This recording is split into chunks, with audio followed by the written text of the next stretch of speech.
You know on the beat every time, no. I would like to personally welcome you to Man Hour After Dark. Say that thing. Why I bring you the host, Mike, Buck, and Cone. You know who coming to the stage. Sports talk than what you about to hear right here. I second that. Go. You know that it's us when we talking about sports. Giving you facts on the field to the core. Tune in, we need the support. 1 hour too short, then listen some more. On all your stations, not dropping no music. Starts like Adidas, but Nike just do it. Down 4 in the 4th, we go for the win. Michael 2 seconds, we taking it in. Buck, Mike, and Combs, you know what's going on. Man, now we're After Dark, no LA, we the big spark. No 4th and inches won't cut short. Got the best talking, it's all sports. Buzzing more than buzz beaters. We coming live all through your speakers, go. And what is up, Man Hour Nation? Michael Buckasha here with the Man Hour. Head over to manhourradio.com and check out the merchandise page, and of course, check out the blog section as well. We do got a great show lineup for you tonight. We're going to talk some Monday Night Football, the Green Bay Packers and the Detroit Lions. We're going to talk problems in New York, and imagine that Carson Wentz is hurt again. And there's other riddled of injuries as well. And of course, you got the infamous game of Guess Who. But speaking of injury and somebody who's not injured, Mr. Brandon BC Combs is not injured, and here on the show tonight with the Blackhawks hat. What's going on, BC?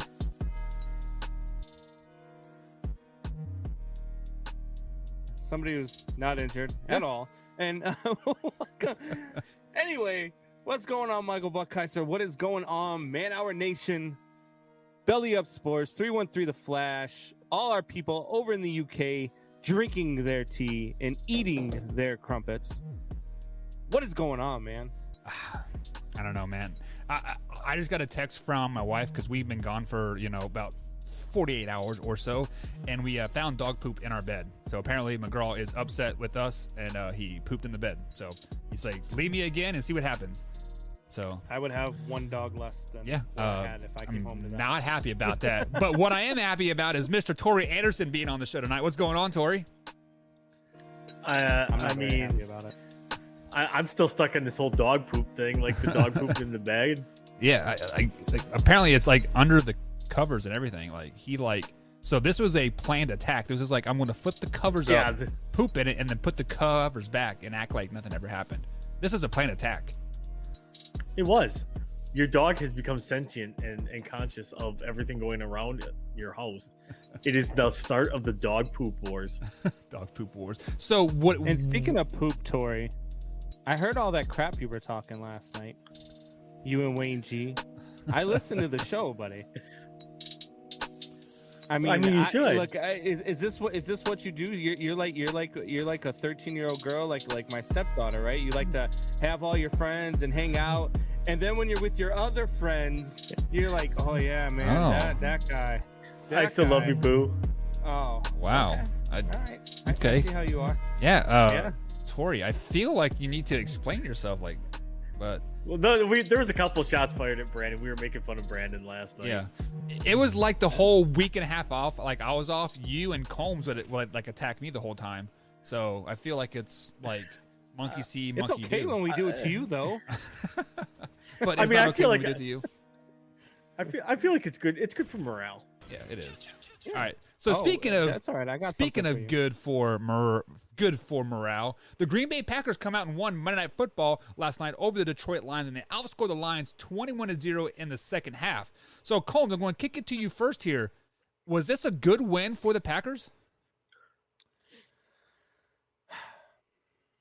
It was a win, and any win is a good win.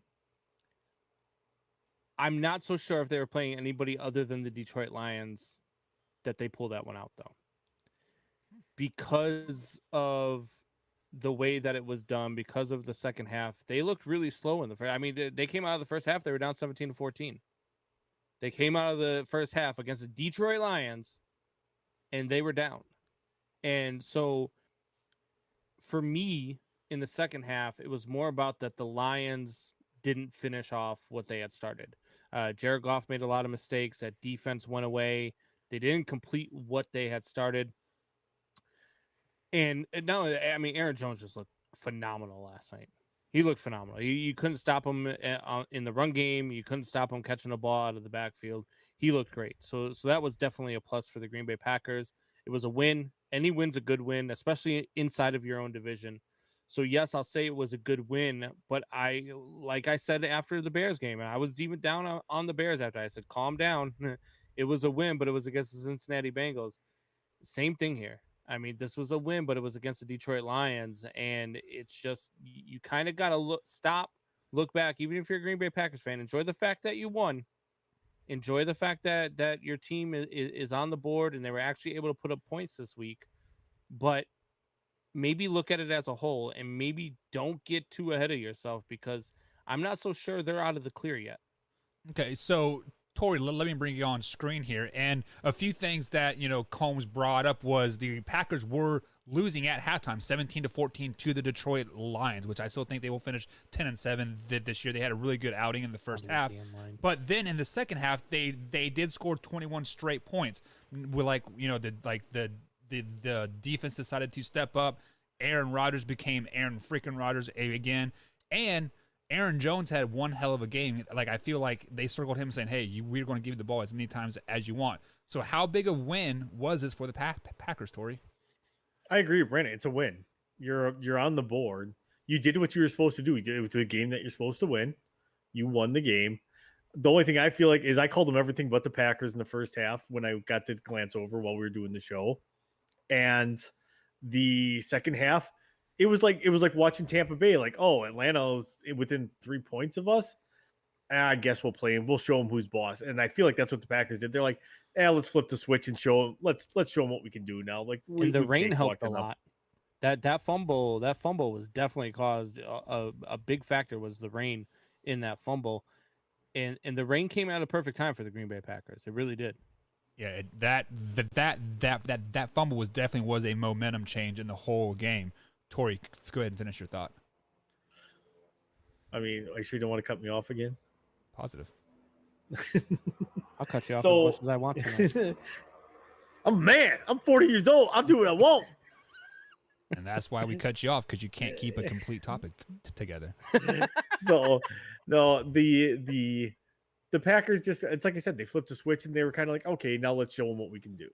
And then they just kind of put on the Jets in the second half and pretty much scored at will in the second half. It's funny that you say that, because they almost put the Jets on in the first half, because they were looking like the Jets in the first half. No, Aaron didn't start the game 0 for 2 with 2 interceptions. True. Because hashtag Zach Wilson is trash.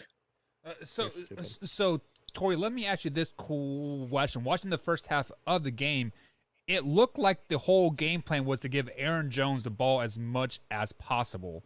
Why do you think that was the case? Like, do you think Aaron Jones is upset with the play calling? Was there some practice stuff that was happening? Why do you think Aaron Jones seemed to be a focal point of that offense? Exploiting the defense, exploit where your mismatches are. I think that was a big thing. If they figured they could exploit the linebackers of the Detroit Lions, that's what they did. They said, okay, I think we got this matchup. We like it. Aaron, it's going to be your show tonight. And that's what he did, because he scored, 4 touchdowns? I know Aaron Rodgers threw for 4, and Aaron Jones at least caught one and ran for 1. I don't know what the other stats. Devontae had 1. Yeah. I believe he threw for 3. So, Combs, let me ask you this biggest question here. Aaron Jones had 17 carries, and Aaron Rodgers had 27 pass attempts. So it was almost 50-50 pass run situation there. Is this a winning formula for the Green Bay Packers moving forward? Yeah. Yes, I think Aaron Jones is a very good running back in the league. I think that the Packers have a lot of weapons. I think they do have to have a good mix. I think they do have to sort of have it 50-50. Where I get concerned is that they are tending to lean a lot more on Aaron Jones, a lot like the Tennessee Titans seem to lean on King Henry. Because when they were down heading into that second half, it was still the Aaron Jones show. And usually that's the Aaron Rodgers show. And they were still giving the ball a lot to Aaron Jones. They were still letting him do his thing. And he was performing. I mean, give him credit. The Lions, they have trouble with the run.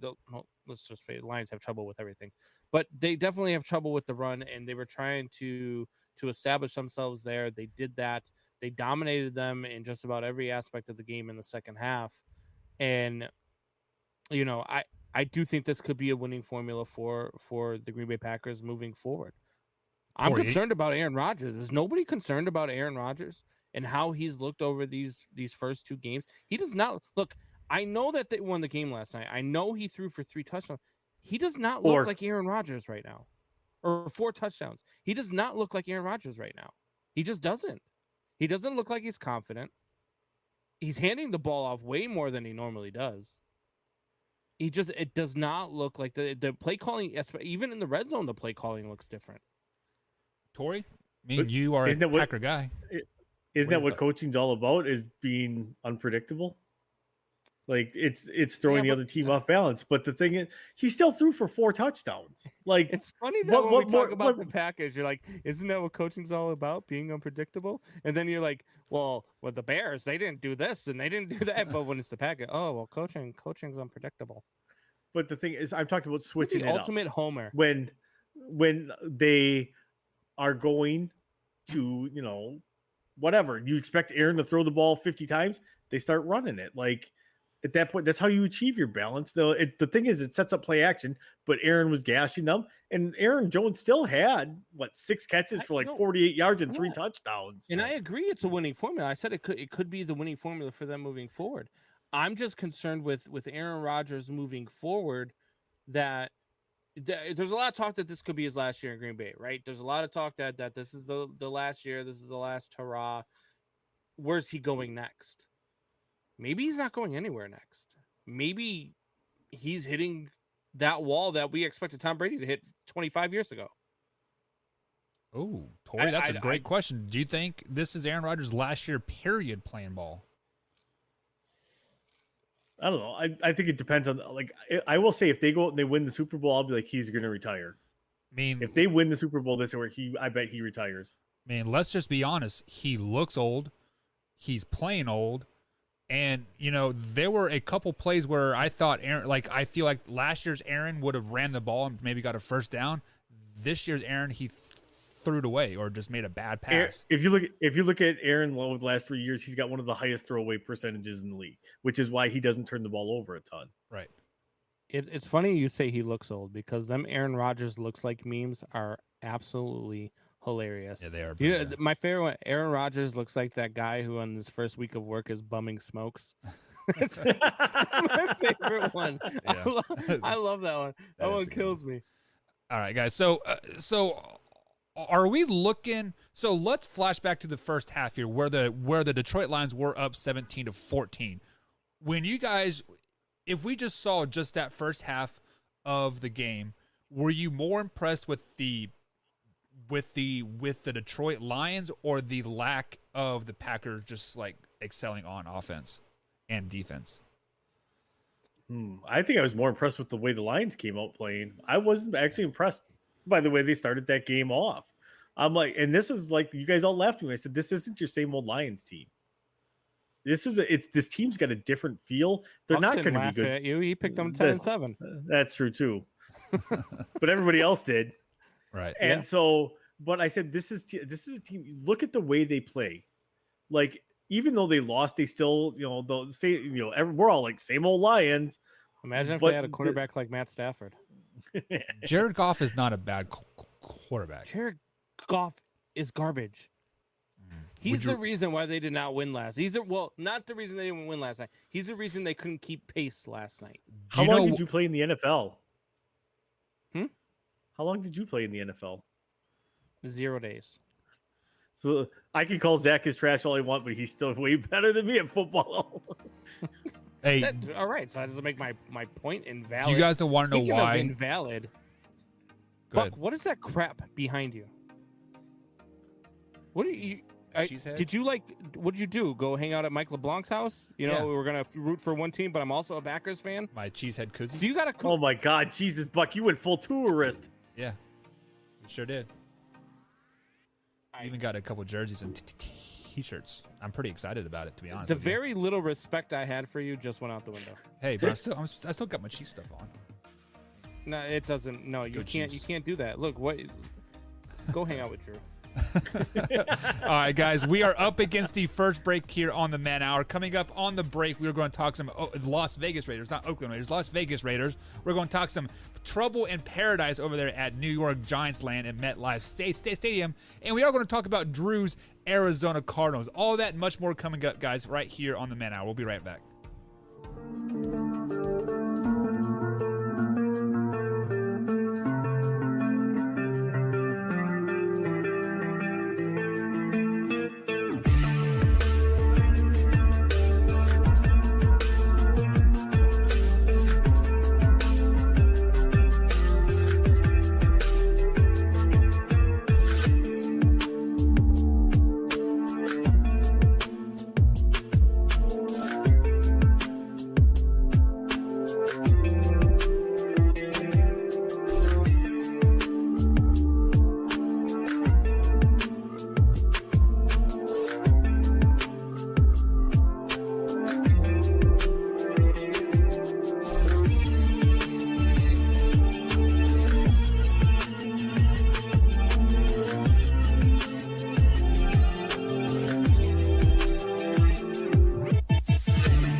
And welcome back to the Man Hour, guys. Michael Buckhatcher with Brandon Combs and Tori Anderson tonight. If you're going to miss any part of the show whatsoever, head over to manhourradio.com and check out the podcast page there. You can watch us or listen to us on podcast form, I should say. Or you can also find us on Belly Up Sports, 313 The Flash, and, of course, Big X Sports Radio right here in Jeffersonville, Indiana, 96.1 at 4 to 6 p.m. East Coast time. So let's go ahead and welcome the guys back onto the screen here, guys. We have had some Monday Night Football talk, but now it is time to kind of somber the moment here, like a little bit. So, Combs, we have a big fan over here in the chat, and Drew, and, Drew has a lot of friends, and one of his friends is lost his life here earlier today. So if you want to go ahead and talk about that, Combs, that'd be take over. Yeah, absolutely. So Drew hit me up a couple weeks ago about a little boy who's battling a degenerative bone disease, and I had asked him. I said, "Hey, would you mind having the mom and dad come on for an interview, and we'll try to raise some money for awareness." And he said, "Yeah, no problem." And then he messaged me back. He's like, "Hey, they can't make it. Her father caught, which I don't even know if I can say this word anymore on anything. So he caught that thing that everybody's battling, and the reason why we have to wear a mask. And he's in the hospital, so she can't come on." I said, "No problem. We'll figure this thing out and we'll get it going." Well, then he hit me up yesterday actually, and said that they had decided because of how sick he was and how far gone he was that they were going to pull the plug. So there is a GoFundMe account for it. It is the Lynn Williams Final Expenses. So if you're on GoFundMe and you feel like donating some money, I know all of our people out there in Man Hour Nation land, on the comments, in the chat. I know you guys, you guys are like family. You talk every night. We argue. We talk sports. We joke around. But I always feel like when somebody is in need and when somebody is going through something like this, I like to help in any way that I can. So even if you can't donate, there is a share button on the link. So if you can just share it, and maybe people who can donate would be great.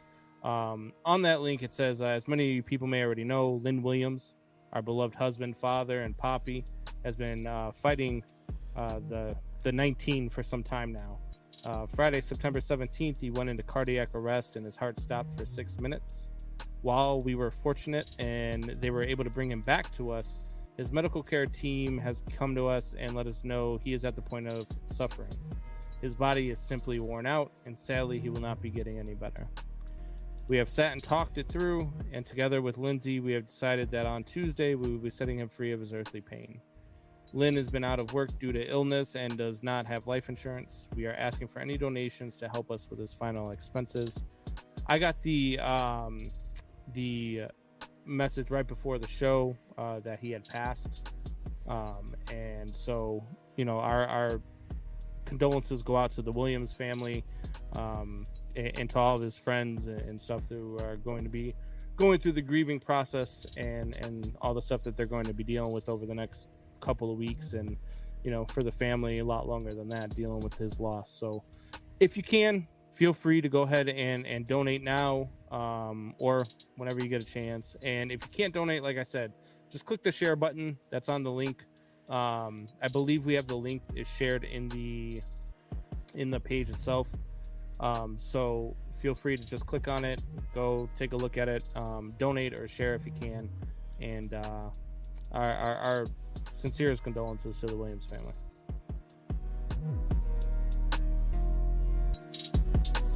And just like Combs said, the link is in the bio here at youtube.com/manhour. So definitely click on that link and at least share that on your guys' Twitter and Facebook and wherever else you are active on the old social media. So we have to kind of keep in the somber mood here, but in a sports way here, the co-founder of the Raiders Black Hole Fan has died. So Tori, I'm going to kick it to you first here because you are a Packers fan and you know all about loyal fans and the best fan bases in America. But was the Black Hole the most iconic, and do the Raiders have the best fan base out there? Fan base wise, I say they are the most iconic. Absolutely. The out there-ness, the outfits, everything that would go on in the Black Hole, they would, if the weirder it got, the more comfortable they were. And that is the way it will always be with the Black Hole crowd. And the thing is it's like anything else. Like, you go to the game, you want to watch the game, but you're still watching the Black Hole. What's the Black Hole doing right now? Right. For me, it's like going to a Badger game and watching the student section. Like that, half the reason to go to a Badger game is to watch the student section. Half the reason to go to a Raider game it'd be watching what's going on in the Black Hole. I would say absolutely they are the most iconic. As far as most diehard, I'm not even going to say my own Green Bay Packers fans are, because there's one NFL team that has beat the Green Bay Packers in consecutive sellouts, and that's the Denver Broncos. Yeah, so I did not know that about the Denver Broncos, so that's a fun fact there. So, Combs, I mean, you are a Chicago Bears guy, you are a Cubs guy, and I actually listened to a very interesting podcast on the way home.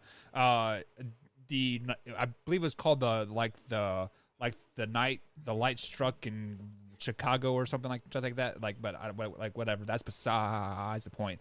Are the Raiders the most loyal fan base out there?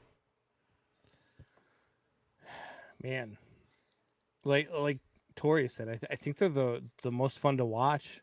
I mean, you can catch YouTube videos of them all day long. They're fun to watch. They're crazy. They are passionate about their Raiders. I think that goes through with a lot of NFL teams, though. Like there's a lot of NFL teams that have some very devoted fans, like the Dog Pound in Cleveland. Yep. I mean, they've been through some really bad years, man, and they still come every single game. The Detroit Lions. I saw a thing earlier on Facebook. I saw this thing where it went to most wins in the last 30 playoff wins in the last 30 years. Detroit Lions 0. And like it had a list of everyone, which by the way, the Patriots have 30 playoff wins in the last 30 years or 20 years maybe. And the next closest team to them is the Baltimore Ravens with 16. Wow. That's insane. But no, I think a lot of passionate fan bases are out there. It's really hard to tell the rest. I mean, I'm not surprised that the Denver Broncos have the most sellouts. I mean, what else is there to do in Denver, Colorado? But I mean, Smoke dope. you know, that's what Ski. you do. Yeah, I mean, you could, yeah, sure. You Look could go for dog to skiing, but bounty I mean, hunter. that's fun till you get to the bottom of the mountain in 3 seconds and have to go all the way back up and do it again. I mean, so yeah, I mean, it doesn't surprise me that the Broncos sell out a lot. They do have a passionate fan base. So I kid, I joke around because I know sometimes my coworker Liz is listening to the show and she's a big Denver Broncos fan, so I always got to give her grief. But they've got a passionate fan base. The Chiefs have a very passionate fan base. I mean, the Chiefs stadium, that stadium is sold out. The Seattle Seahawks. I mean, it's hard for me to pick in the NFL. It's hard for me to pick a best fans. I haven't been to a ton of NFL games. You know, I could tell you best fans, and I could rank them, 1 through 30 in MLB.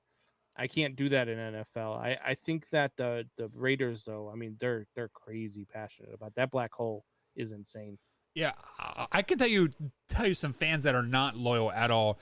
Tampa Bay Buccaneers, Miami Dolphins, Arizona Cardinal fans, Dallas Cowboys fans. Let's be honest, that they're only big Dallas Cowboys fans. Cardinal fans are always filling that place.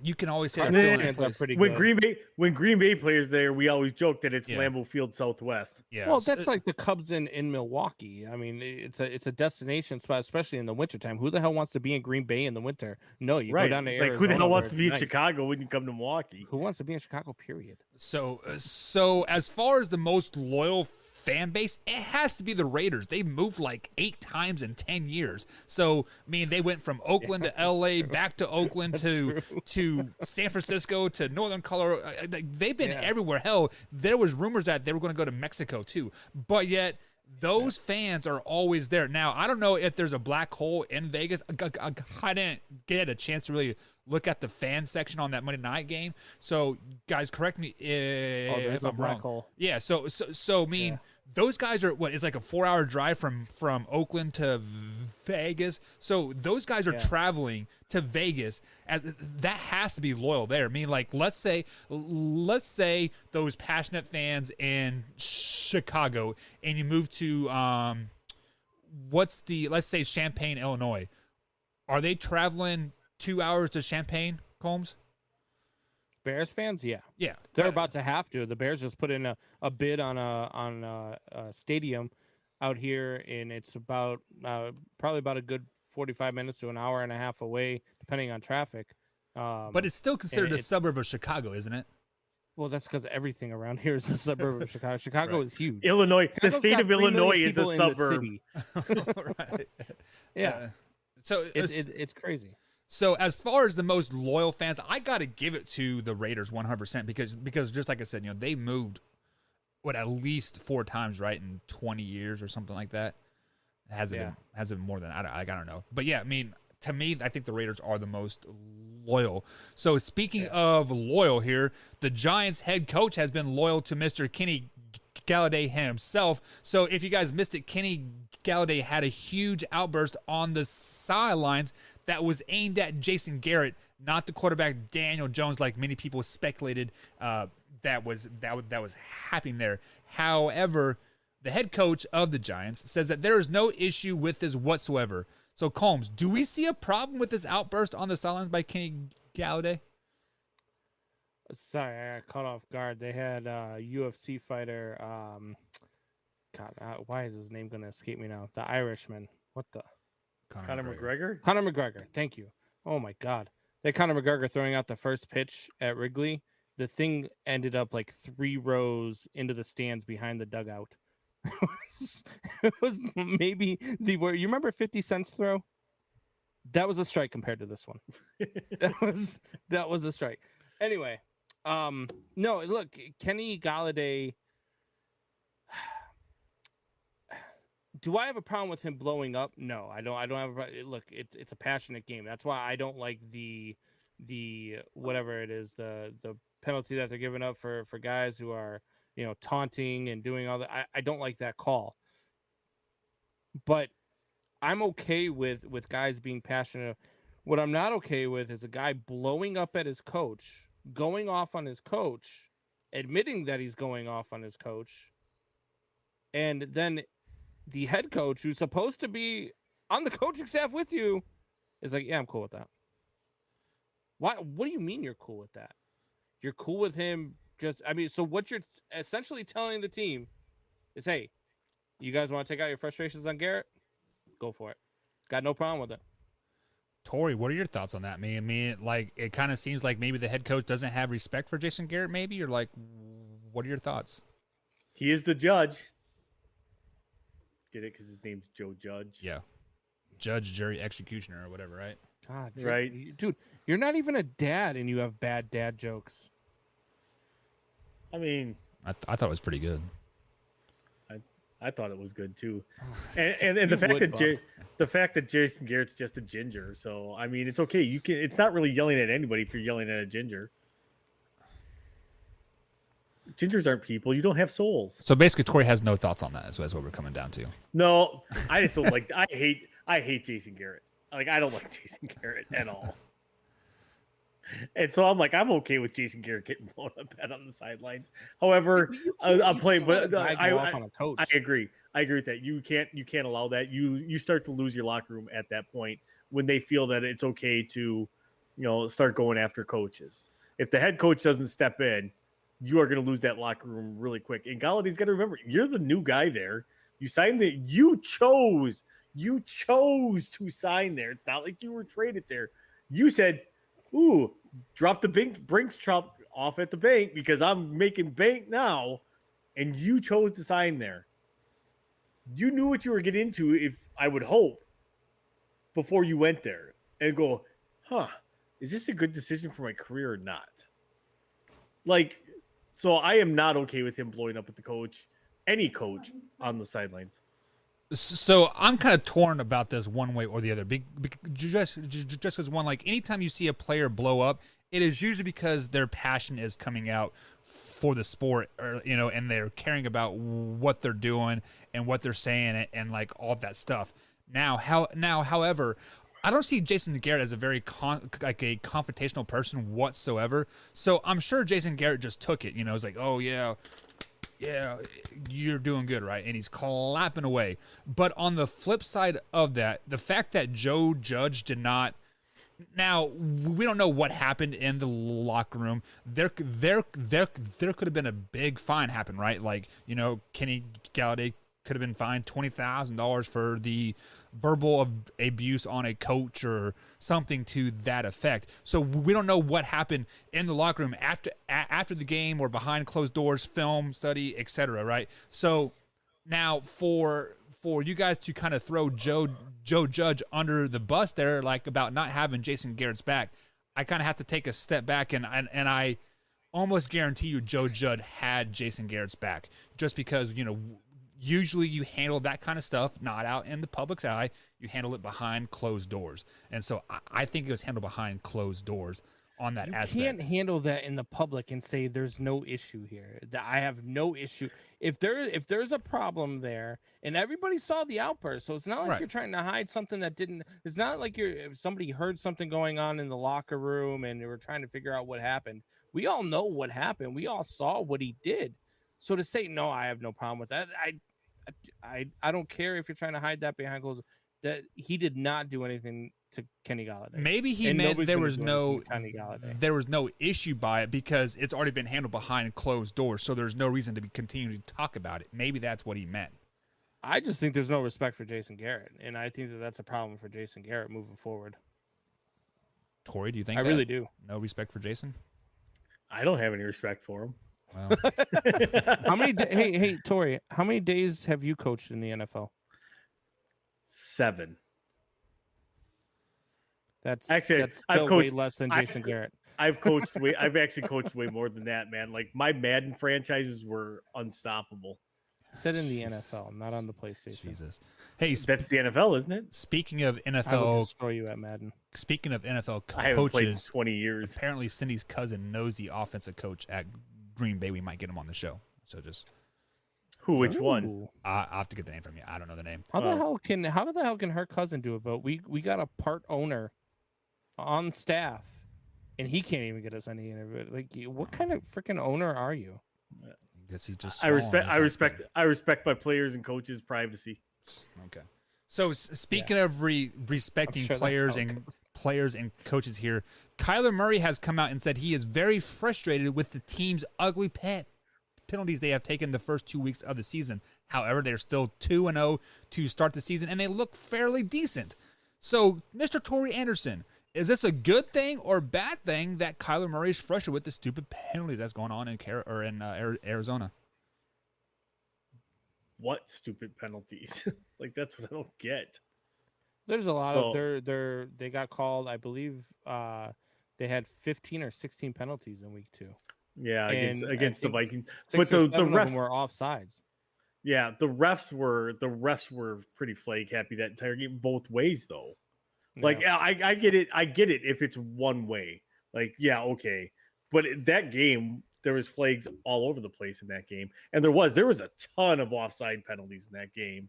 Like, it seemed like every third down, like, oh, it's 3rd and 4, and oh, offsides. It just felt like that the whole game. And I don't know.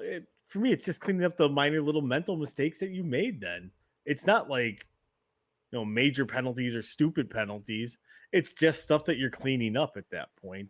You're still 2-0. You're probably one of the best teams in the NFL. To quote Brian Gutekunst to Aaron Rodgers, just shut up and do your job. Oh, so Combs, Torrey is telling Kyler Murray to shut up and pass the ball. What it comes down to, but are you okay with Kyler Murray being frustrated about these bad calls? I mean, I love how when I had a take, Torrey's answer was how many games have you played in the NFL?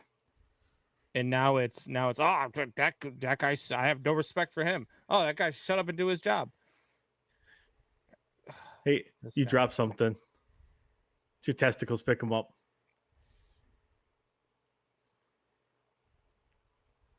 I was gonna make a joke, but that would have been rude. You had cancer, and that's not nice. Come on. Anyway, how many so- times a day do I say to you guys, you guys make me really glad I had cancer? Anyway, I just look. I don't know. Like I think that his frustration is legit. It's the same frustration that I've spoken about. Like I said with the Bears, and same thing that worries me about the Packers. You can win. You could be fine and dandy. Well, look at the Steelers last year, 12-0. They were winning, but we all saw it. We're like, yeah, great, you're winning, but you're not playing very well, and you're beating a bunch of crappy teams.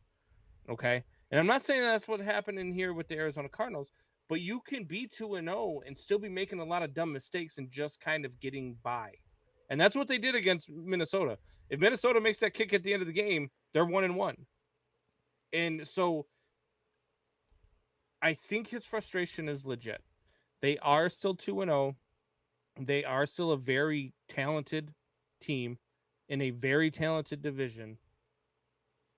They do need to clean up those mistakes, because those mistakes against teams like the Los Angeles Rams, like against the Seattle Seahawks, against the San Francisco 49ers, those are the types of mistakes. Those are the types of dumb plays that are going to cost you a division in the long run, because one game is going to decide this division. And that could be one game between 3 teams, but that's what's going to decide this division. And you don't want to be that guy who's like, you know what? It was 4th and 1 from the 35, and we were going to go for it, and I jumped off sides, took us out of field goal range. We lost the game, and now we lost the division. Yeah. Those dumb penalties can absolutely cost you. I'm fine with him being frustrated with that. I actually like the fact that he's coming out and being a leader and saying, hey, you know what? Yeah, great. We're 2-0, but that doesn't mean anything right now. We've got a lot of stuff to clean up. We always say, no matter how good you are, you've got room to improve, right? Yeah, which is 100% correct. So, Combs, let me ask you this cool question here. Tori said he just needs to shut up and play, but then you said you are happy about Kyler, making this known, like, hey, I'm not happy about this play. Is Kyler Murray the person to address this penalty issue, though, or is that fall on the coaching staff? No, it can come from players too. I mean, that's why you have player only meetings. Kyler Murray's coming off the best game of his career statistically. I mean, so he's playing really well. Right. So if he's still out there and he's still geared up and he's still watching, instead of sitting on the bench while he's off the field, he's up there, he's watching the defense, he's watching how they're performing, he's engaged in the game, and he's telling them, hey, look, we still got things we can clean up. That's leadership to me. It's absolutely leadership to me. And the coaching staff, yes, it's their job to coach these guys up, to help them clear these mistakes. But I would absolutely love to have a guy like that on me instead of a guy that sits there and tells me to RELAX. Tori, is this a coaching issue with the whole penalty thing? I mean, it's cleaning up the coaching issues. Getting the coaches to tell them guys to line up in the right spot. Is it completely on the coaches? No, but it's the coach's job to fix those issues, not Kyler Murray's. All righty. So you guys heard it here first. It is the coaching issue and not a Kyler Murray issue. I should say. Speaking of issues, why is it what Tori said? Why is that what you guys heard? He had one freaking sentence, gave you no freaking ammo behind it. I came out here with a whole freaking 2-minute rant about why it's a good thing. He says, well, and you're like, yeah, you heard it here first. Tori's short, concise, and to the point. You go to one Packers game, and now all of a sudden you two are like brothers. Hey, go Pack, go. I mean, I did see him and Cindy coming. Choke on that drink. I did see him and Cindy coming from 2 blocks away because I saw all the cars passing them. I'm like, that's got to be them coming. Yeah, that has to be. And then I saw the car go by and I saw the Indiana plates. I'm like, yep, that is that. I'm like, tourists driving slow. So speaking of tourists and driving slow, the Indianapolis Colts have now lost their starting quarterback for, quote, several weeks. Carson Wentz sprained 2 ankles on one play on Sunday. So, Tori, can we legitimately question the quarterback depth in Indianapolis right now? I mean, we could have questioned that before the season. Although it's going to be Jacob Eason's time to shine. This time next year, we're going to be like, man, I can't believe we thought Jacob Eason was. I'm just kidding. I don't know. They are pretty much without a paddle right now. If you ask me, they have a great offensive line. They have a good defense. I don't know what Jacob Eason can do. Granted, they've had a brutal start to the season. I had them starting the season 0-2 the way it was. I think they may bounce back. They'll have the week to adjust to Jacob Eason's game. It's not like they don't know what they don't have in him because he was there last year. So they'll adjust the game plan. We'll see what happens on Sunday to if Jacob Eason's got the speed of the game down to keep them afloat until Carson Wentz can come back for another half and then get hurt. Well, on the bright side, Jacob Eason has had a year to sit and learn the NFL game and learn from a veteran, as in Phillip Rivers, much what like Justin Fields should do, Combs. But should the Colts be questioning their quarterback depth? Should they go out and get a Nick Foles or somebody to that effect? Deshaun. Does it matter what I say? Because we already heard what Tori had to say. So is it that what matters here on the show? It does matter. What are your thoughts? So I think that it's time for them to go and make a trade that they probably should have made a long time ago. Whether that, I don't know if Houston's willing to let Deshaun Watson go. I really don't. The fact that what they're doing with starting Davis, I just don't know that they're willing to let him go. The trade that I'm talking about is right down the road in Chicago, and that's to go get Nick Foles. And right now, to be honest with you, they could probably make a play at Andy Dalton if they wanted to, because I don't think he's getting back in the saddle for the Chicago Bears. So I think they're going to make a trade. I think it's going to be with Chicago, and it's going to be for either Dalton or Foles, most likely Foles. And they'll get a guy who already knows the system, who's already played with the coaching staff, and who won a Super Bowl with them. So, and who's a pretty decent backup, and has shown that when he's, got a chip on his shoulder as a backup, he can perform well. It's just when he becomes a starter that he doesn't perform well. And with Carson Wentz, you can let Carson Wentz start all day long. By the third quarter, he's going to get hurt. So then you can just have Nick Foles come in and play mop-up duty. Yeah, 100% agree with that, 100%. So, Tori, let me ask you this question. If you are an Indianapolis coach, GM, owner, president, head coach, how soon do you pull the trigger on getting a quarterback like Nick Foles? Does it have to be now, or can you wait? 2 weeks. 2 weeks. You're going to give Jacob Eason basically a 2-week tryout. See what you have, and then it's going to be time to maybe hit the panic button, because the trade deadline's it's like the third week of October or whatever in the NFL. But there again, like we've talked about before, it's hard to get a quarterback and install them into your system unless it is a quarterback and I will agree with Brandon, like Nick Foles, that has played that system, knows that system. It's just a change in verbiage for him, and that's about it. Where you can get him ready to roll within a week on the basic playbook, and in about 2-3 weeks he'll have it down, and you're running your full offense again. So Trade deadline is November 2nd this year, by the way. No, so is the only trade out there possible, or the only pickup for the Indianapolis Colts possible? Is it Nick Foles? Is that the only thing that they'll consider, that you guys think? Who else? I think it's the most obvious. There's Deshaun Watson, but I think still the most asking obvious too much, trade though. is Nick There's Foles. You don't Cam have to Newton. give up a ton, and you got a guy who already knows the system.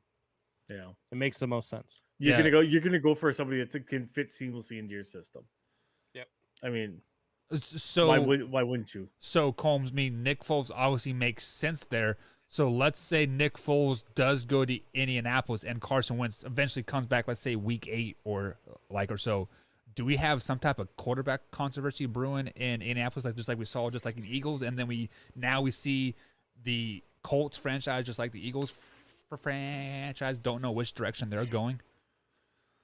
No, because I think that with Nick Foles, unless he's playing out of his mind, and all of a sudden they find themselves week 8, 6-2 after acquiring Nick Foles, which means that they're 6-0 at that point.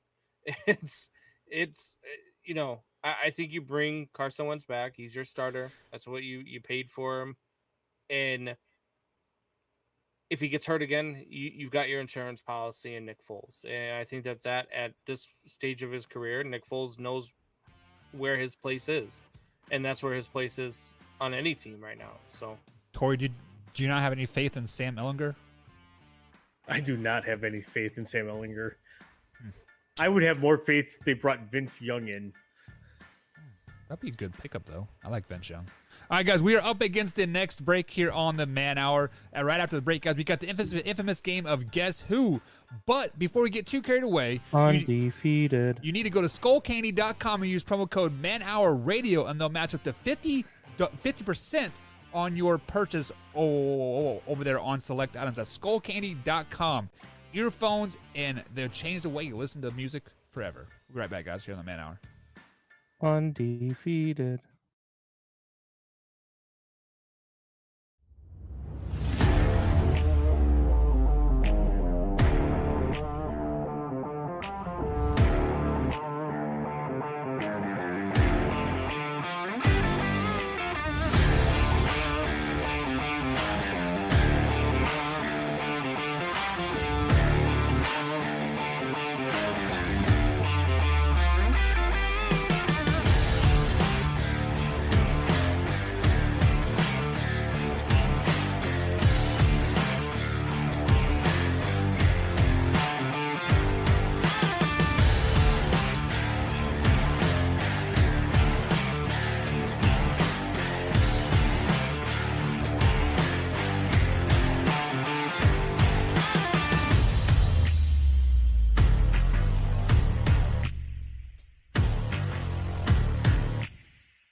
And welcome back to the Man Hour, guys. Michael Buckhouse with Brandon Combs and Tori Anderson tonight. Like I said, this part of Man Hour is brought to you by SkullCandy.com.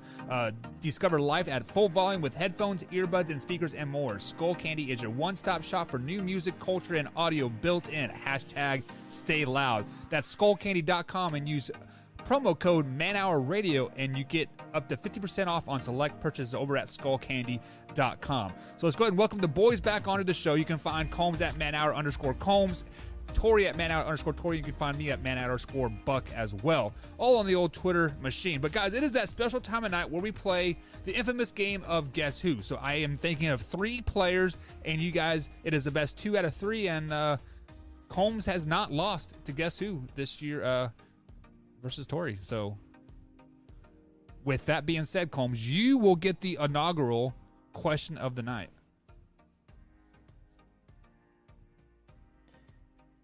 Is it a quarterback? It is not a quarterback, good sir. Is it Aaron Jones? No. Do they play in the NFL? No. Ooh. Is it a cheesehead? No. Do they play in the NBA? No. Do they play in the National League West? No. Do they play in the American League? Yes. Strategy of ruin there, I see. Do they play for the Yankees? No.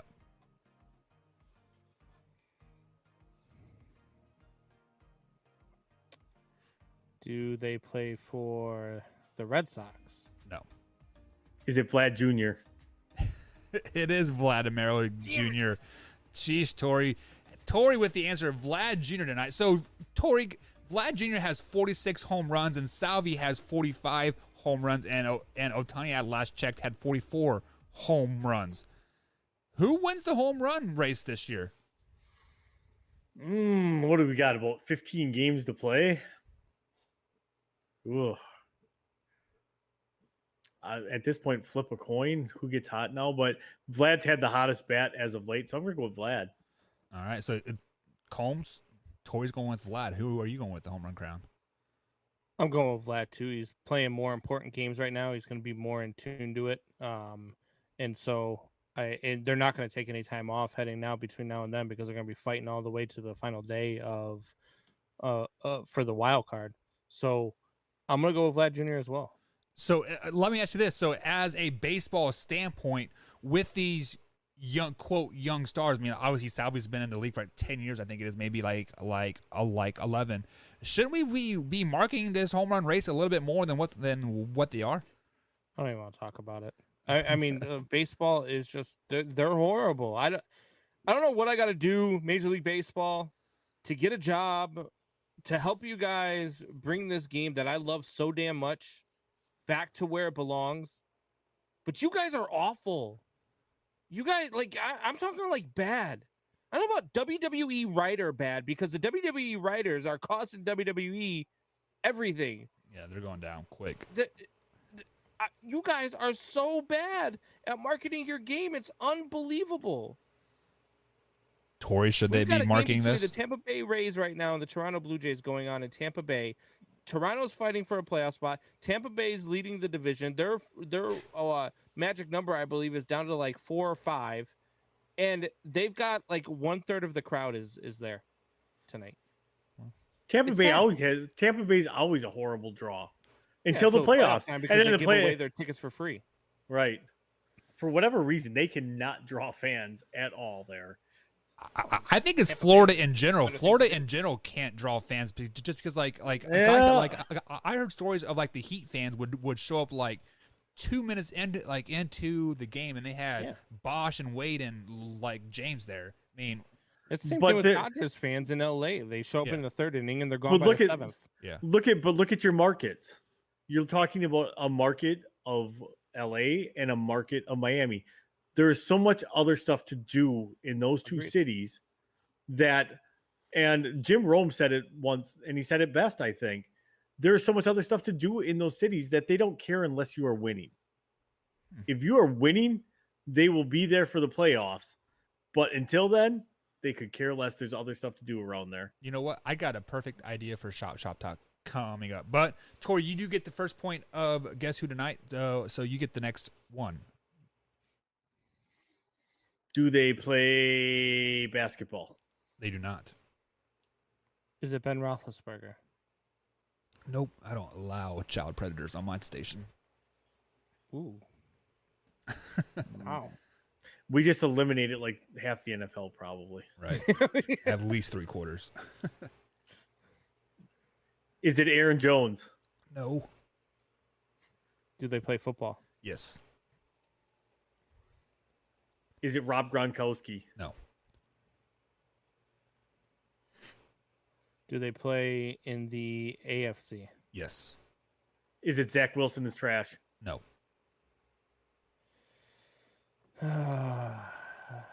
Is it Jarvis Landry? It is not. Do they play for the Chiefs? No. Is it Tyrod Taylor? It is not.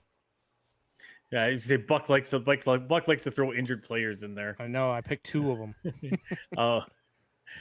Is it Derek Carr? No. Is it Davis Mills? It is not. Is it Deshaun Watson? Because he hasn't played yet this year. It is not. Is it Chubb? Nope. But I got one. Oh, my bad. Is it Mac Jones? No. We already determined that they play in the AFC, correct? We just didn't determine where. Yes.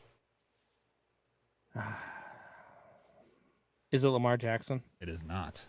Trash. Is it Tua? It is Tua. Good job, Tori. 2-0 tonight, the first win ever. So I'm bringing up Tua because he was one of the big injuries of week 2, along with Carson Wentz and half Trying of to the go other through the quarterbacks IR. in the NFL. So guys, let me ask you this: are the Miami Dolphins a playoff team if Tua is not the quarterback in Miami? Tori, I'm going to kick it to you first since you got the question correct. I'm going to Wyatt this potentially. No, I don't think they are. I don't think they are a playoff team with Jacoby in there. Jacoby came in against a Buffalo Bills defense that was quite honestly pissed off from the week before that they lost to the Steelers. So I kind of figured that game was going to be a bloodbath and be ugly, and that defense had something to prove. I think Jacoby can still lead them to maybe 8 or 9 wins, but they're not a playoff team. BC, are they a playoff team with Tua or without Tua? I should say.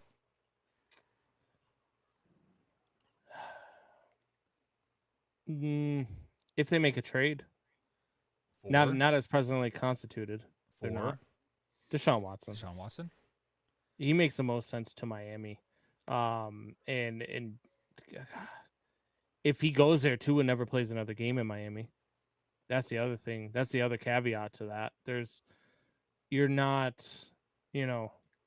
sitting Tua behind Watson. Tua's going to be part of that deal. Yeah. He's going to have to suffer in Houston. So, yeah, I mean, that's the only way they can be competitive. They're not going to be competitive as presently constituted. Who's their backup? It's Jacoby Brissett, and they Jacoby got Brissett, Reed Stinnett, yeah. Stinnett, I think. Yeah. So who has the best upside right now? The Colts with Jacob Eason, the Dolphins with Jacoby Brissett, or the Texans with Davis Mills? I like the Colts with Jacob Eason because I think Jacob Easton is the future in Indy, and I honestly like him as a quarterback. Wow. I would probably go Jacob Eason too, because out of all of those, they're probably the most fit to protect their quarterback. And by protect them, I mean they've got weapons and they've got a solid run game and a very good offensive line, which they do not have. They definitely don't have it in Houston. Miami's okay, but they're not, if Miami was that good, Tua wouldn't have those ribs. Do you guys think that the Colts are the most plug and play team at the quarterback spot where like you can literally plug any quarterback that's, top 40 quarterback in the league and they'll be successful there? No, No. I think you have to have a viable quarterback. I didn't think they had a viable quarterback in Carson Wentz. I thought that they had a guy that they could make work for a short amount of time. Guy, he always gets hurt. 6 quarters. Yeah. So and hell, he was hurt before the preseason. Like it was. So I think that they do need somebody. They need a name. Like I really to me, if they don't come and get Nick Foles, I think Andy Dalton is probably the obvious answer there.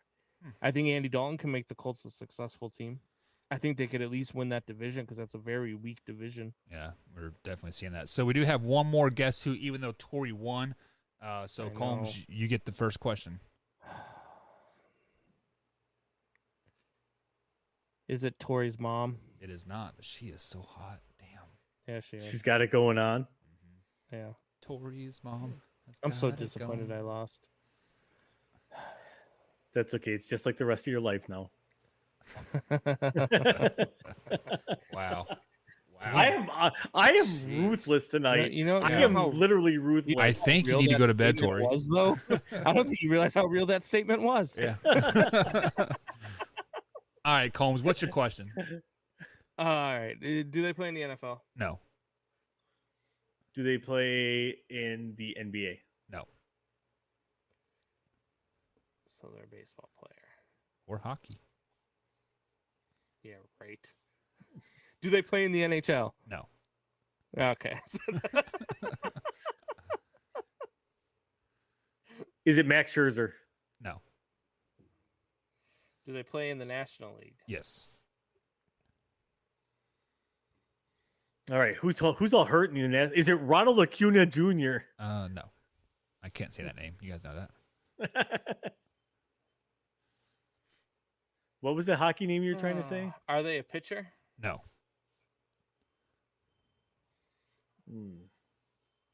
Not a pitcher. Are they an infielder? Yes. Is it Fernando Tatis Jr.? No. Is it Manny Machado? No. I'm trying to think of headlines. That's the only thing Buck knows about baseball. I was gonna say because Tatis and Machado were just on it. I'm actually surprised he knew the difference between an infielder and outfielder. To be honest with you, is it? Watch this. Is it Mookie Betts? No. You're trying to trip. You saw what I did there. Trying to trip him up. Because I'm gonna go with the name that he knows how to pronounce. Is it Freddie Freeman? No. Do they play in the National League Central? No. So, do they play in the National League West? Yes. Are you shocked by that, Tori? I'm shocked that you know more than 3 people in the NL West. I know 17. That's what I'm saying. Trying to think of players, infielders too, huh? Is it Buster Posey? It is Buster Posey. I was thinking it was going to be Buster Posey or Max Muncy. So the reason why I bring up Buster Posey is because the San Francisco 49ers, the San Francisco Giants are leading Major League Baseball with 97 wins this year, and they are first in the NL. We are going to talk more Major League Baseball coming up here in the show, but are the Giants going to be the first team to 100 wins this year, Combs? Yeah, and they're going to be the number 1 seed in the NL. There's no reason to think that these guys are slowing down anytime soon. And not only that, but they having that number 1 seed is huge for them because that gives you a home field advantage. That gives you to play against the wildcard team, which is probably going to be another NL West team, and that gives you the home field advantage against them. I was gonna say, is that really a blessing against the team that's probably going to win the wild card game? If not, then you have to go probably up against the Milwaukee Brewers. And I'm telling you right now, look, I think that the Milwaukee Brewers are good to go against whoever they play in the NL East. I think the Milwaukee Brewers are not good to go against anybody they play in the NL West. Have you seen their record against the NL West this year? I have seen the record against the NL West. They're like 24-9 or something like that. Yeah, they that's are crazy. It's a And they are ridiculous number against the NL West. And 500 against the NL East. However, out of those games, they have played more home games against the NL West than they've played road games. And that's why I think having the number 1 seed is such a huge thing, because then they've got to come to you. And we've seen it before, man. West Coast teams coming out of the West Coast, that time difference is something different. They're used to playing at 7 o'clock on the West Coast. They come to play at 7 o'clock Central Time. It's actually 5 o'clock on the West Coast. They go to play on the East Coast. It's actually 4 o'clock on the East Coast, and it's 7 o'clock there. So it is tougher for West teams to come into another time zone. I don't think that the Milwaukee Brewers offense is good enough to keep up with either the Giants offense or the Dodgers offense. I really don't. I think that both of those, that's where those teams get it, because I know pitching plays in October, but those teams also have the pitching. And at some point you have to score at least 1 run to win the ball game. And I would trust either one of those offenses to score the 1 run before I trusted the Milwaukee Brewers offense to score the 1 run. It's going to be fun to watch either way. I'm going to be watching. But I think for the San Francisco Giants, it's absolutely imperative that they get the number 1 seed. Tori, what are your thoughts on that? Because your Brewers are sitting at 93 wins. I mean, they could get hot. Will they be the first team to 100? The Giants will be. They're at 96 right now. Yeah, they need 4 wins, or 97. Excuse me. Yeah, well, Brewers only need 6 wins. Yeah, but I pegged them at 97 for the year, so that's what they're going to win is 97. I know, that's great, man. You were spot on with that, man. Yeah, you were spot on. I laughed at you. I didn't think there was any way. I didn't think any team in the NL Central was capable of winning 90 games. Period. You and Hoffman, and I was right for the most part, with the exception of the Brewers. They're the only team that's going to win 90 games in that division. Yeah, but I was, look, man, kudos to you on that pick preseason. Well, I called it. I said pitching, and they're going to struggle with the bats. Like from the get-go, I called it. Hey, speaking of picks, we've got a Wheel of Death to spin. Yeah. And Buck lost the week. Yeah. We'll do it during shot I like how we've kind of just like skipped over that. You know what I mean? We'll It's funny that he's trying to just not even bring it up. Because I guarantee you, if either you or I had lost, we would have promoted the Wheel of Death all night long. It would have led the show. And we probably would have had to spin it like 2 or 3 times. That's not true. Is it bad? Like I look forward to it. I'm like, bring this. Man, like I need some more syrup in my life. All right, guys, we are up against the next break. Be about to get it. On the other side of the break, guys, we are going to be talking some more Major League Baseball and, of course, some playoffs that are heating up. We are going to talk about that quarterback controversy in Houston as well, and some NBA and NHL as well. Of course, unvaccinated players, are they allowed to play or not? On all that, much more coming up, guys, on the Man Hour. We'll be right back.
And welcome back to the Man Hour, guys. Michael Buckhouse and Brandon Combs and Tori Anderson tonight. We've had a great show tonight. If you guys missed any part of the show whatsoever, you can go to youtube.com/Man Hour and hit that subscribe button. We upload the clips each and every day over there at youtube.com/Man Hour at 8 a.m., 11 a.m., 2 p.m., and 5 p.m. every Sunday through Sunday, 7 days a week, 365 days a year.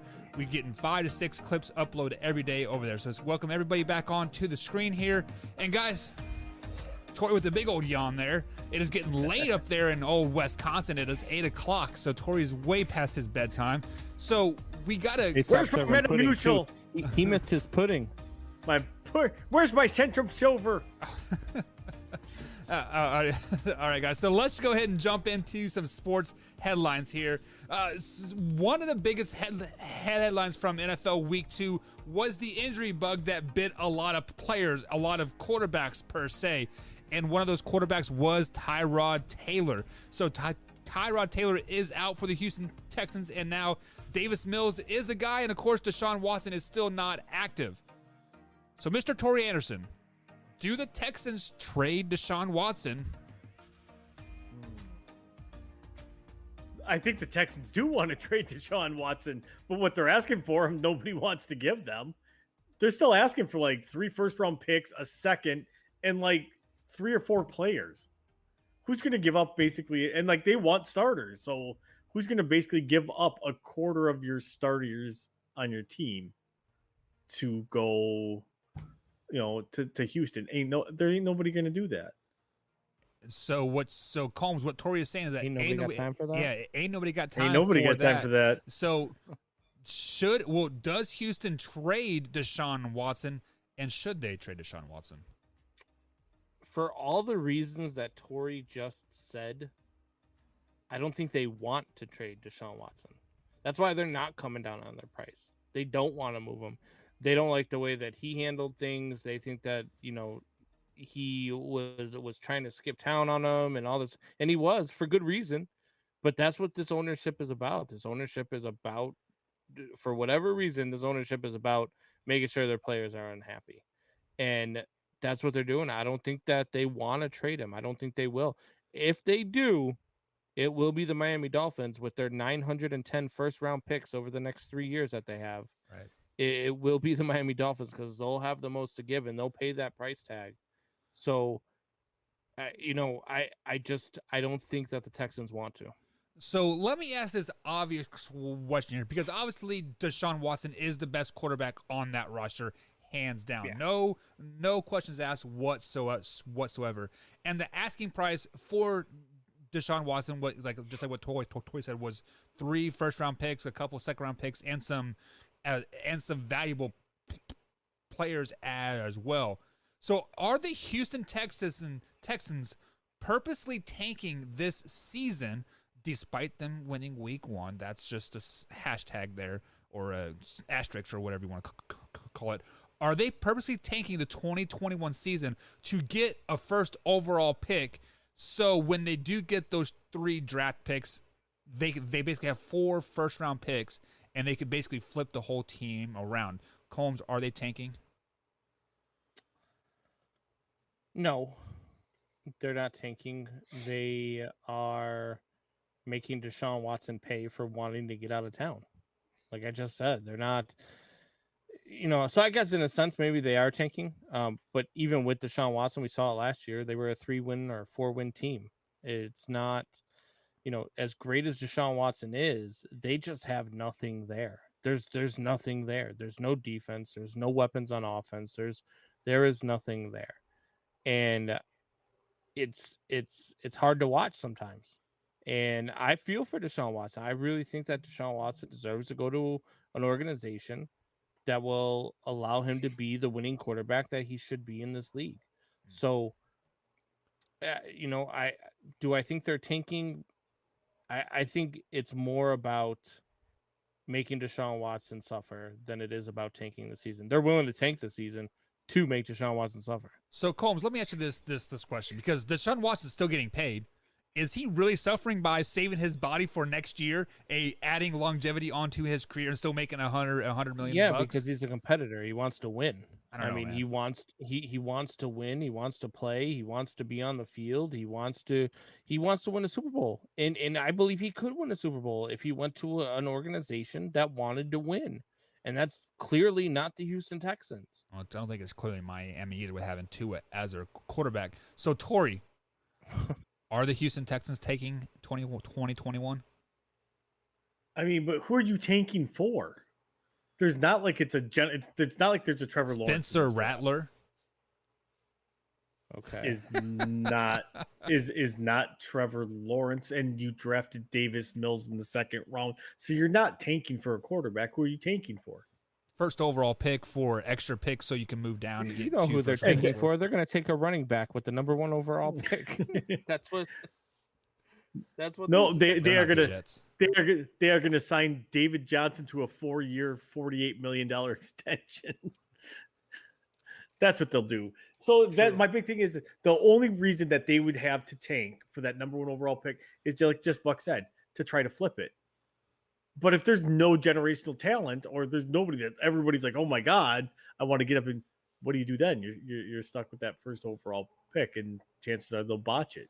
Well, So I feel like the first round pick is always a very valuable pick for some person out there. So let's say, example, the Jets, they're a 10th or 11th pick this season somehow, some way, and the Houston Texans have that first overall pick, and the Jets want a offensive tackle because Micaiah Beckham had season-ending knee surgery, and they want to add depth there.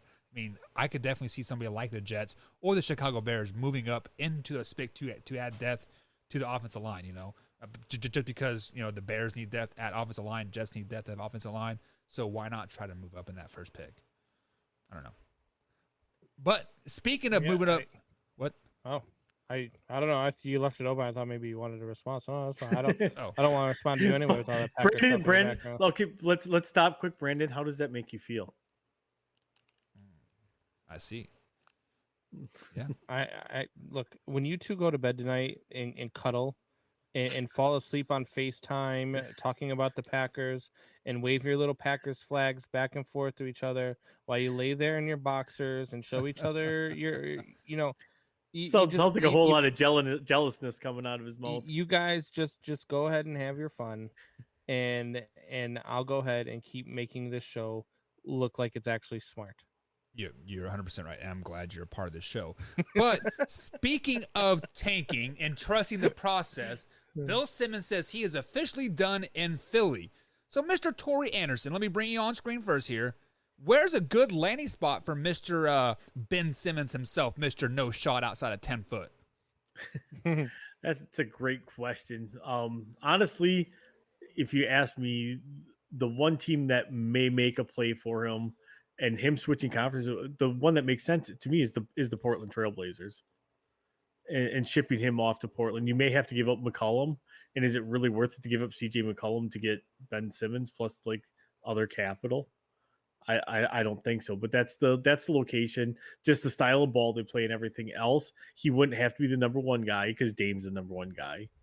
He would not have to overexert himself. He would get to play a ton of defense, and he is a good defender. But he has time. I think he needs to change his scenery. He needs something to get his confidence back, and he needs different coaching. That's it. So, Combs, I feel like you wanted to bring this up because, you are a Chicago guy yourself. Where do you think Ben Simmons lands? To be honest with you, I would say that the Bulls would be a great landing spot for him. I think that they've done a great job of already bringing in some guys that are key names. I believe, I'm not sure, they traded oh god, now I'm not gonna remember his damn name. They're forward there. God, why can't I think of his name? White guy. Wendell Carter? No. Oh no, Lauri Markkanen. Lauri Markkanen. They traded him, correct? Yeah. Yeah. And so, like, I don't know, man. If you go out and you get Ben Simmons, and you have to give up the newly acquired DeMar DeRozan, and you have to give up, a Kobe White and a draft pick. That's a win, isn't it? And that makes your team really, really stout. If you've got guys, if you've got Ball, you've got Zach LaVine, DeMar DeRozan, or I'm sorry, not DeRozan because you would trade him. If you got Vucevic, and you've got Ben Simmons, I mean, you've got a pretty damn good team in a not so tough Eastern Conference. Tori, what are your thoughts on that? Not so tough. I'm pretty sure you have the world champions in your division. That's what I was thinking. But all right, so and by not that's so a fact. Tough, I mean, you're not the West. You don't have Right. six Yeah. Okay. really strong teams. You've got right. 2, maybe 3 really got- strong teams. You've got outside of you've got Milwaukee, you've got Boston, Brooklyn. you've got the Brooklyn, you've got Don't in sleep on the Knicks. in the Sixers. Stop. The Sixers aren't going to be anything though. I bet you the Sixers are What better do you without mean? Ben Simmons. They played basically without him the last part of the season. Right, but I mean, I don't know. I don't feel like they're really strong. You get Ben Simmons, you've got so you got Seth, you've got Danny Green. So I don't know. I mean, outside of Joel Embiid, who plays like a monster, I don't really feel like you're a powerhouse of a team like the Bulls would be if you have Ben Simmons, if you have Lonzo Ball running the point, and you've got Ben Simmons as your 2. Well, I guess at that point you probably make Lonzo your 2, right? And I said they would trade DeRozan. They'd probably put LaVine in that trade and not DeRozan. But you'd probably make Lonzo your 2 because Ben Simmons can't shoot. So you have Ben Simmons run the point and make and feed the ball and facilitate. I don't know. I feel like the Bulls is a very good landing spot for Ben Simmons. Maybe on paper, but in real life, I don't think Simmons is. If Simmons leaves Philly, he's going to be like, you know where he's going, right? DeAndre Jordan, and just be floating around. He's going to the Lakers because that's where everybody's going. No, they're not. Absolutely, everybody's already there. What do you mean? They don't have any space. They don't have no money. They signed everybody. I heard that Bugs Bunny and Lola just signed there too off of Space Jam, and they are going to be on that roster as well. Okay. So speaking of signing everybody here, the American League playoff race is starting to heat up. There are 4 teams that are officially eliminated from the playoffs: the Orioles, the Royals, the Twins, and the Rangers. So Combs, baseball is your bread and butter here. Who is the best team in American League right now, and who represents them in the World Series? I really want to say the Chicago White Sox are the best team in the American League. I just feel like Tony La Russa is going to find a way to cost them a game and lose a series for them. If I had to go with the best team right now in the American League, I'm just going to go with the team right now that really has the best record, and that's the Tampa Bay Rays. I think they played the best ball. I think they pitched the best out of all of those teams. I think that the Tampa Bay Rays can compete with anybody in the American League. I think they can compete with anybody in Major League Baseball, including the Los Angeles Dodgers. We could see a repeat of last year's World Series. And I didn't think that was possible before the season, especially after they got rid of all the pitching that they did. They're like the St. Louis Cardinals, aren't they? Tampa Bay Rays. Yeah. No matter what team they put on the field, they always seem to freaking win. And they're going to win the division. They're up by 7.5 games, I believe, on the division. So I just, I think that they are the most dangerous team in the American League. So Tori, you said Tori, you heard it. Who is your most dangerous team in the American League? I'm the same, but we've said it from the get-go that Tony La Russa was going to end up torpedoing the White Sox. And I think as the season goes on, we're going to see it more and more come to fruition. But going into the playoffs, I'm going with the Blue Jays right now. The Blue Jays could make a little bit of noise in the playoffs. The Blue Jays are finally becoming that young team that we thought they were going to become. And that Yeah. we thought they were going to be earlier in the year. This is a team that I think will get into the playoffs and all of a sudden be like, huh, they're pushing some of the big boys around. Yeah. You know, And this is a pitching staff. I mean, we talk a lot about the Dodgers pitching staff. This is a sneaky, quiet pitching staff with Robbie Ray. If Ryu comes in healthy before the playoffs start, I believe he's on the IR still. But if he comes off before the playoffs and gets back in there and gets back to form, they got Jose Barrios and Manoa as well. And their fifth starter is Steven Matz, who's a veteran pitcher in the league, still a very solid pitcher, but he's going to be coming out of the bullpen. And that bullpen is dangerous as well. So the Toronto Blue Jays are a good pick there. I really like the Toronto Blue Jays. I would love to see the Toronto Blue Jays pull something crazy off and go on and win a World Series. That would be a lot of fun to watch because they're a scrappy young team.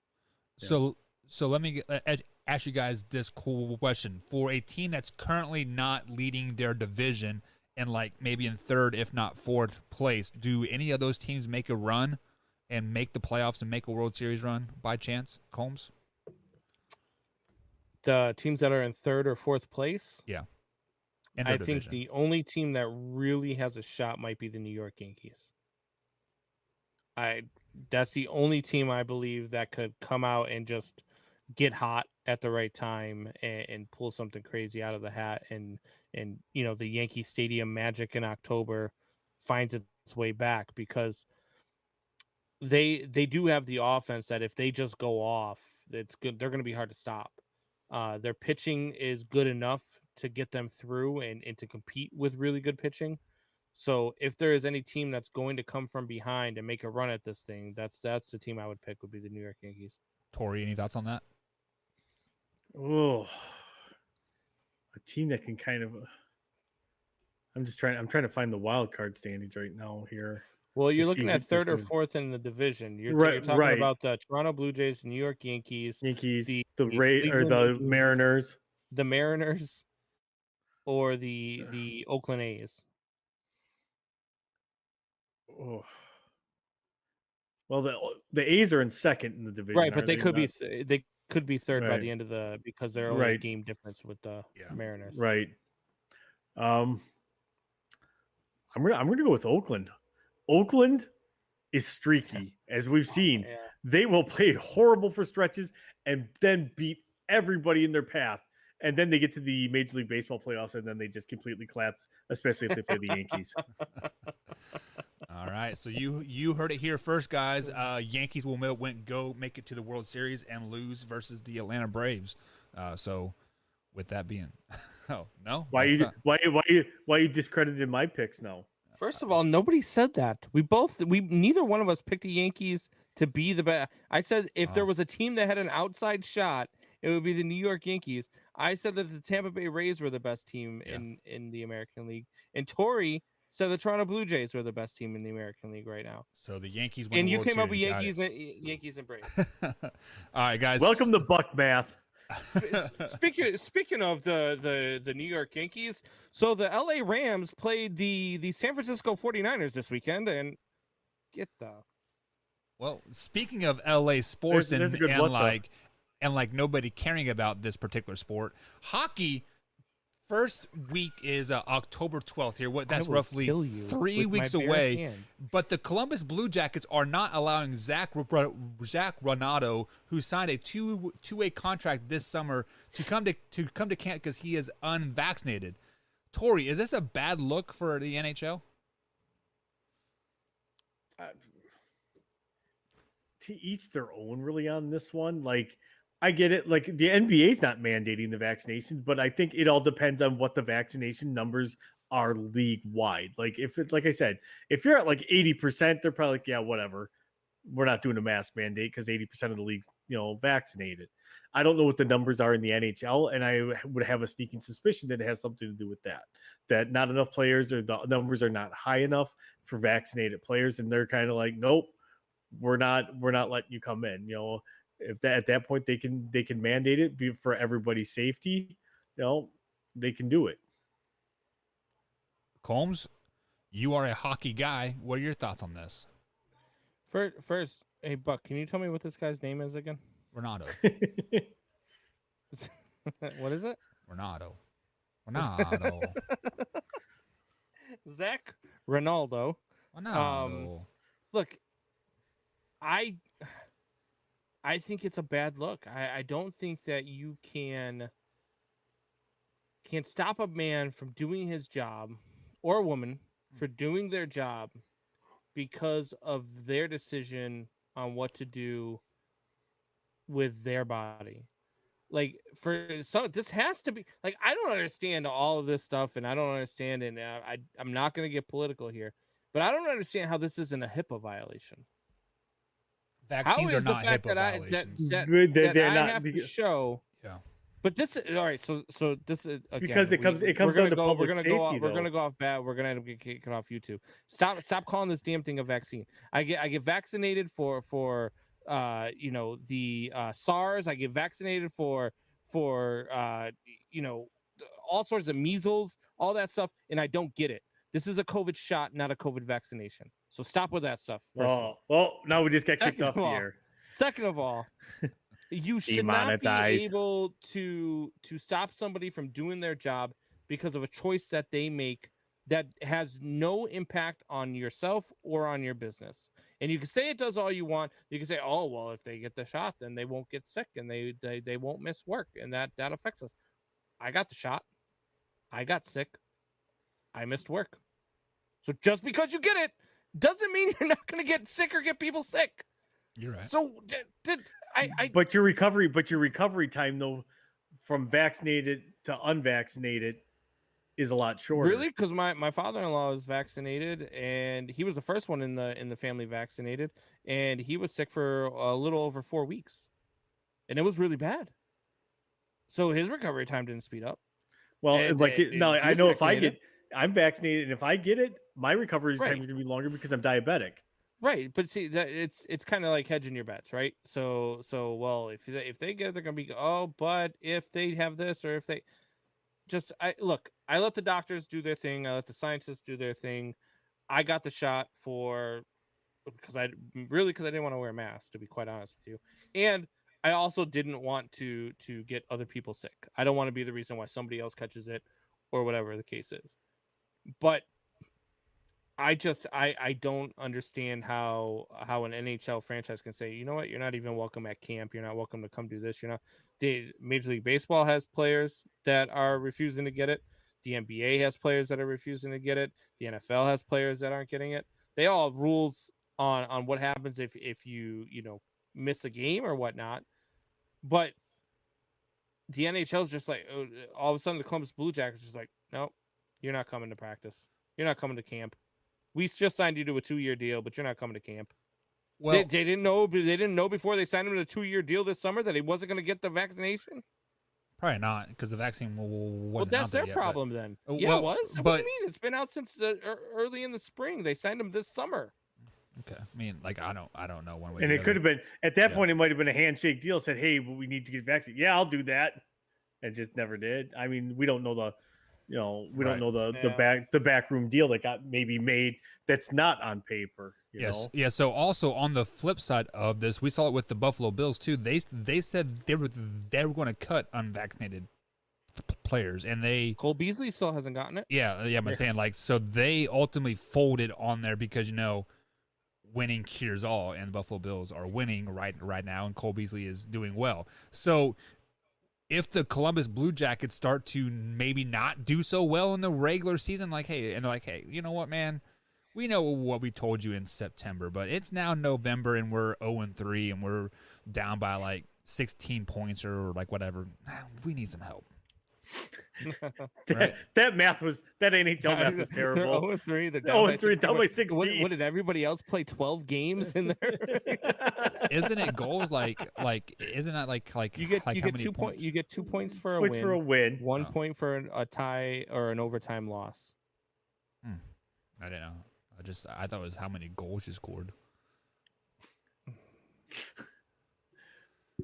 My bad. Brandon, as we get closer to hockey season, Brandon and I are going to have a good hockey conversation, I think. Yeah. Yeah, we definitely bring hockey onto the show. What is that hockey conversation? Will there ever be a 15?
Hour Nation brought to you by Brooks Roofing and Siding. Contact them at 812-868-7663 or online at brooksroofingin.com. Brooks Roofing and Siding. Protection you need when nature strikes. And welcome back to the Man Hour, guys. Michael Buckshire with Brandon Combs and Tori Anderson tonight. We've covered NFL, we've covered NHL, NBA, and Major League Baseball. We've completed the trifecta tonight, gentlemen. But it is time to end the show with some shop talk. So if you guys have any questions here, go to youtube.com/Man Hour and ask us some questions. But Combs, I got a question for you right off the bat here. Who are your top 5 NFL receivers in the league right now? So, I mean, 1 and 2 are easy as Devontae Adams and DeAndre Hopkins, and you could flip them either way and argue it, and you'd be fine either way that you go. Number 3 right now, I'm going to go with CeeDee Lamb. I really like what CeeDee Lamb's doing out in Dallas. I think that he's going to have a hell of a year. I think having Dak back is going to allow him to really put up some monstrous numbers. Number 4, I am going to go out to, man, this one's a tough one. I put this damn thing together and I didn't even really prepare for this segment. But I'm going to go out to Kansas City and I'm going to take Tyreek Hill. And I really like Tyreek Hill. I like what he's doing. And then at number 5, this might come as a bit of a shock to a lot of people, but I'm going with Cooper Kupp. I think Cooper Kupp is a phenomenal wide receiver. I think he's going to have a great year with Matthew Stafford. Them two have an unbelievable chemistry right now. The way that they're looking out in LA, it's going to be a fun season, and Matthew Stafford's going to do a lot more smiling. So I'm going to go with those are my top 5 right now. Now, these are the 2021 seasons. So just I want to put that out there. Right now, I mean, including the first 2 weeks. That's what I'm doing. Right. Tori, what about you? Like D-Hop is number 1. Nuke is number 1. Hands down. I'm actually going to put, I'm glad Brandon brought it up. I'm going to put Cooper Kupp actually up as the second best receiver in the NFL right now. Ooh, very good. Over Devontae, huh? Over Devontae. I don't even have Devontae in my top 5. Wow. So, all right. Tyreek is number 3 right now in my book. Tyreek's doing Tyreek things. And this is where, I leapfrogged. I'm going to put Tyler Lockett as the 4th best receiver in the league right now. I like him. Tyler Lockett is catching everything. Yeah. He is the deep target for hands. Russell Wilson right now. Hands and speed for days. And so I actually have Devontae Adams at 6, but then I actually have Amari Cooper right now in the 5th spot. And I'm just basically kind of stats wise on what they've produced so far. I mean, Devontae didn't do squat in week 1, so all his production was from last night. Yeah, you know what's funny is that you didn't have Devontae in there. I didn't have my guy Allen Robinson, which I'm a big Allen Robinson guy. But watching him drop that easy pass in the end zone this past Sunday, I like him even more now that we're gonna have number 1 under center. I like him even more, but you've got to catch passes like that, and that's the one knock I have on a guy like Allen Robinson is he can't win those balls where he's tightly defended. He doesn't win jump balls. He doesn't win those ones where he's about to get hit. So that's the one knock I have on him. So that's why I didn't even have him in my top 5. Are you guys sleeping on Justin Jefferson, the Vikings receiver? No. Not yet. No, if you look at that rookie Osaba or Oboza, I can't remember Osaba, KJ something for the Vikings. That kid had a monster game, looking like he might start. He might push Adam Thielen out of town, but after this season. Really? Adam Thielen's 32 years old. True.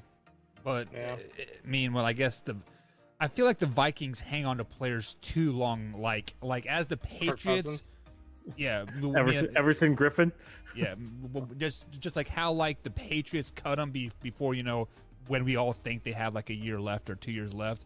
The Vikings hang on 2-3 years past what they should have. So yeah, that is crazy to me just to even think that.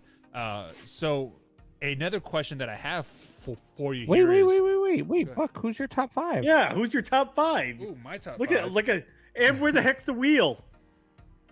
I don't have the wheel. I thought Tori had it. You never told me to order it. I was going to send it to you. So I was going to ship it to your house. I can just Tomorrow do a we're little. spinning the wheel, and I'll make sure I set it up on the randomizer. And we'll do I the wheel can tomorrow. set up a wheel on the actual stream, so we can all check out the stream and see it. I actually have from 5 to 1. I like Allen Robinson from the Bears. Combs, like, yes, he did have that big drop, but receivers always drop passes, and it just happened to be a little bit bigger than others. So I have him coming in at number 5. I have Stephon Diggs coming in at 4. Meaning, like, the stats may not quite be there yet, but they will be there. So I'm kind of basing it off of projections. So Stephon Diggs at 4. And then this is where it gets kind of muddy, I think, because I do like Devontae Adams, but Tori brought up a great point. He had a terrible week 1. So I think I got to put A.J. Brown in there.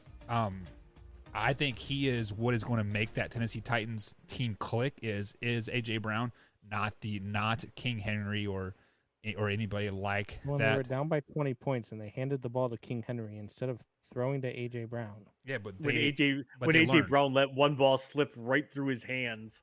Yeah, I don't know, but it is what it is. And then I got Hopkins, and then of course my man Tyreek Hill. So Homer. call it what you want, but You Tyreek have Hill is Tyreek easily Hill over DeAndre Hopkins right now? yeah. Have you seen what DeAndre Hopkins has done? Not only last year, the year before that, and the year before that. Have you seen what he's done in the first 2 weeks? I thought we were talking strictly just the first 2 weeks. That's what I just Right, said. Have you so seen what he's done in the like- first 2 weeks? Way to make the point. Yeah. Listen to what I'm saying. Do you I- understand the words that are coming out of my mouth? No, I'm from Kansas. We don't hear things. We just talk. But Clearly. I mean, but like I don't know. I mean, just like I feel like week 2 it is so subjective. Just because, like what Tori said, Adams had a horrible week 1, so he has him at number 6, basically just based off of week 2. So I feel like we in the back of our heads, like we assume they're going to be doing good things, so we have to put them where we, But- yeah. If you statistically, stat wise, he's the 6th best receiver in the league right now. Okay, Even having a crappy week 1. I give you that. Okay. So, speaking of crappy week 1s, the Broncos and the Raiders have not had crappy week 1s. They're 2-0. Who is more surprising 2-0 team? Wait, can you explain your math? They didn't have crappy week 1s, but they're 2-0. So wouldn't it be they didn't have crappy week 1 and 2, so they're 2-0? They didn't have crappy week 1, so they did well. And then you busted it right into 2-0. Yeah. From week 1 with the talking. about week You're welcome. 2. It's Buccaneers. It's Buccaneers. The more impressive 2-0 to me is the Las Vegas Raiders. They've beaten better teams. I mean, they didn't beat the Jacksonville Jaguars and the New York Giants. They went on to go ahead and beat some really solid teams in God, why do I always Buck threw me off. He left the screen. I don't know what the hell's going on right now. Oh God, he's got the cheese head on. Oh my. Why? Michelle called 911. He's about to have a heart attack. I don't get it. But anyway, they beat the Baltimore Ravens. They beat the Pittsburgh Steelers. And to me, those are just more quality wins than what.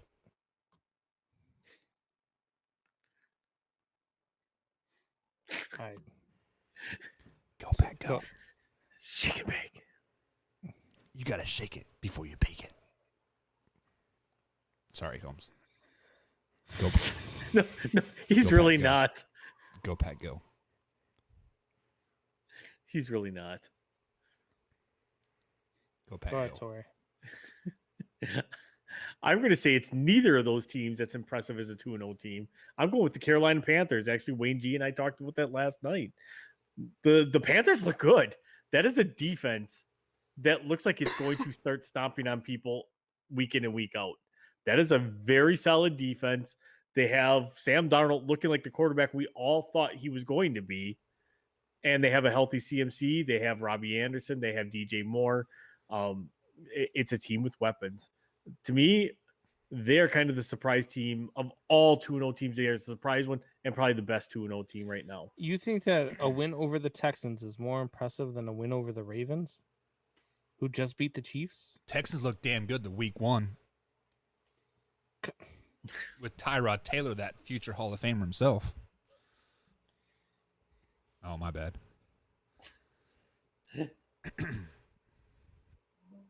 Are you all right there? No, Mike, check give me 1, 2. Carolina. Give me Carolina all day long on this situation, just because this is a team that nobody was expecting to be very good at all this year. How about this? The San Francisco 49ers. Yes, I know, they've had, quote, 2 bad wins there, but they traveled from west to east both of those games and both early games. So, I mean, we've spoke on it. It's tough to travel to the East Coast and But win you on those expected the Niners to be 2-0, though, didn't you? You expected the Niners to be a good team. You're You talking guys about did, I didn't. impressive. It's got to be teams that aren't expected to do good. Well, I you expected also them to picked the start Lions to 0-3. be 10-7. I expected the So 49ers to you're- start 0-3. But again, you picked the Lions to be 10-7, and they're 0-2, and they're probably going to be 0-7, and then they're fine. probably going to be 0-9 That's and fine. 0-11, 10 wins, and baby. then you're still going Playoffs. to be 10-7. Buck, I gotta say, as a Wisconsinite, I'm embarrassed for you for as much cheesehead stuff as you have. I got like 4 T-shirts and 2 jerseys now too. How many? You should have got cheeseheads for the kids so they can just run headfirst into each other when they get rambunctious. He probably got them cheesehead diapers, is what he got. He probably. We got 4 cheese heads and a football. We're gonna go Packers fans as Halloween. I may or may not have got the Did- cheesehead butt. Man Hour Nation, rise up. Did Cindy buy the cheesehead bra? We got it on order. Tori, sent us out, big guy. Man, our nation, rise up.